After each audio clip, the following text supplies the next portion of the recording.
Espert forensiku li tqabbad mill-Maġistrat Gabriella Vella bħala parti mill-inkjesta tagħha dwar il-konċessjoni tal-isptarijiet ġie akkużat minn avukati tad-difiża b'konflitt serju ta' interess u li prova jagħmel gwadan personali f'Malta waqt li għandu preċedenti f'dan ir-rigward. Dan seħħ l-erba' filgħodu hekk kif fil-qorti komplet tinstema kawża dwar il-konċessjoni tal-isptarijiet ibbażata fuq l-inkjesta msemmija biex xut ewlieni ikun Samuel Sittlington. Fuq il-pedana tax-xhieda Sittlington ġie mistoqsi mill-avukat Vinsgalja f'isem l-eks-Prim Ministru Joseph Muscat dwar kif fil-passat kien ingaġġat mill-Gvern Brittaniku biex jassisti taqsima tal-investigazzjonijiet finanzjarji fil-pajjiż ta' Guyana dwar reati li diversi persuni ġew akkużati bihom. Hawn l-avukat Galja spjega kif Sittlington fetaħ kumpanija privata tal-investigazzjonijiet tal-frodi fil-Guyana stess u allegatament kien qed juża l-informazzjoni sensittiva li kienet jikseb bl-investigazzjoni li kienet jagħmel għall-Gvern Brittaniku biex jespandi l-interessi personali u l-kummerċjali tiegħu.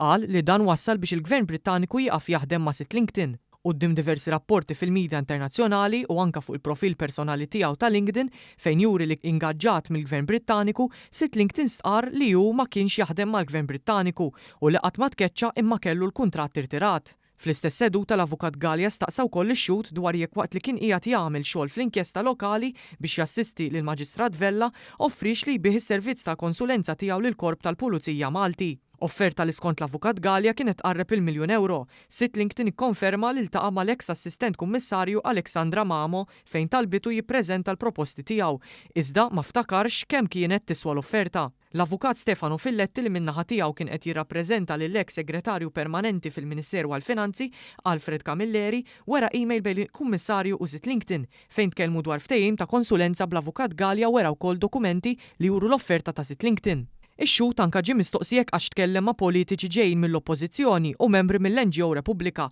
qabel waqt u wara li tlestiet l-inkjesta biex xhud jgħid li qatt ma tkellem magħhom. Fil-kontroeżami, l-avukat Galja wera kummenti ta' Sittlington fuq post ta' ġurnalist lokali fejn jgħidu li hu jaf biżżejjed l-ambjent li hawn f'Malta, fl-istess ħin li kienet għadha mhux konkluża l-inkjesta. Iżda Sittlington qal li ma ra xejn ħażin f'dan il-messaġġ. Tul is-seduta twila numru ta' sigħat, l-avukati tad-difiża staqsew lil Sittlington dwar l-irwol tiegħu fl-inkjesta fejn anke ffirma l-istess rapport.